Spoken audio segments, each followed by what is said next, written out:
আজকের এই ভিডিওতে আমরা শিখব একই সঙ্গে দুটি হ্যাড আমরা কখন ব্যবহার করব বা বলবো। এটা জানতে গেলে আমাদের জানতে হবে পাস্ট পারফেক্ট টেন্স, অর্থাৎ অতীতকালে দুটি কাজের মধ্যে যে কাজটি আগে হয়েছিল সেটাকে বলা হয় পাস্ট পারফেক্ট টেন্স, বা অতীতকালে দুটি ঘটনার মধ্যে যে ঘটনাটি আগে ঘটেছিল সেটাকে বলা হয় পাস্ট পারফেক্ট টেন্স। আর এটার গঠন হলো subject plus had plus V3। শুধু এটাকে মাথায় রাখবেন, সাবজেক্টের পরেই হ্যাড, হ্যাডের পরেই হচ্ছে V3 অর্থাৎ ভার্বের থার্ড ফর্ম, এরপরে যা আছে তা বসবে। তাহলে এবার যদি বলি পরীক্ষার আগে আমার সর্দি হয়েছিল, তাহলে অতীতকালে দুটো কাজ হয়েছিল, একটা হচ্ছে আমার সর্দি হওয়া আর আরেকটা হচ্ছে আমার পরীক্ষা। তাহলে কোন কাজটা আগে হয়েছিল? আমার সর্দি হওয়া কাজটা আগে হয়েছিল। তাহলে এই যে সর্দি হওয়া যে কাজটা বা ঘটনাটা, এটা হবে পাস্ট পারফেক্ট টেন্স এবং এটার গঠন হবে subject plus had plus V3। এবার সর্দি হওয়া এর ইংরেজি কি? Have a cold. যেমন আমার সর্দি, আই হ্যাভ আ কোল্ড। তাহলে এই যে হ্যাভ, যেটা বললাম আমি হ্যাভ আ কোল্ড, এই হ্যাভ এর থার্ড ফর্ম কি? এখানে মেইন ভার্ব হিসাবে ব্যবহার করা হয়েছে হ্যাভ। তাহলে হ্যাভ এর থার্ড ফর্ম হচ্ছে কি? হ্যাড। Have, had, had. তাহলে হ্যাভ এর থার্ড ফর্ম কিন্তু হ্যাড। আবার স্ট্রাকচার অনুযায়ী কি হয়?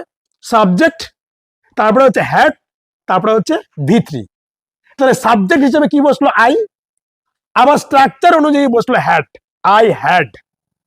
এইবার ভার্বের থার্ড ফর্ম, হ্যাভ এর third form have a cold ছিল, তাহলে হ্যাভ আ কোল্ড, এখানে হ্যাভ এর থার্ড ফর্ম কি? হ্যাড। তাহলে কি হলো? I had had a cold. আমার সর্দি হয়েছিল বিফোর দ্য এক্সাম, পরীক্ষার আগে। এবার আরেকটি উদাহরণ দিয়ে বুঝিয়ে দেওয়ার চেষ্টা করি। কলকাতা রওনা দেওয়ার আগে আমি সকালের খাবার খেয়েছিলাম। I had had breakfast before I left for Kolkata. I had had breakfast before I left for Kolkata. Kolkata রওনা দেওয়ার আগে আমি সকালের খাবার খেয়েছিলাম।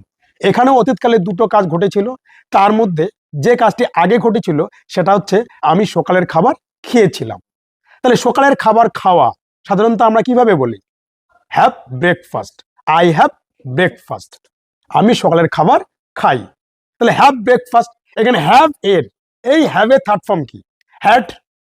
আবার স্ট্রাকচার অনুযায়ী সাবজেক্টের পরে হ্যাড বসে, স্ট্রাকচার অনুযায়ী হ্যাড। ওই হ্যাড কিন্তু এই হ্যাড না, এই হ্যাভের হ্যাড না, স্ট্রাকচার অনুযায়ী হ্যাড, আই হ্যাড। তার ভার্বের থার্ড ফর্ম হ্যাভ ব্রেকফাস্ট মানে সকালের খাবার খাওয়া, আর এই হ্যাভের থার্ড ফর্ম হচ্ছে কি? হ্যাড। তাহলে স্ট্রাকচার অনুযায়ী হ্যাড তো থাকলোই, আবার হ্যাভের থার্ড ফর্ম হচ্ছে হ্যাড। তাহলে I had had breakfast before I left for Kolkata.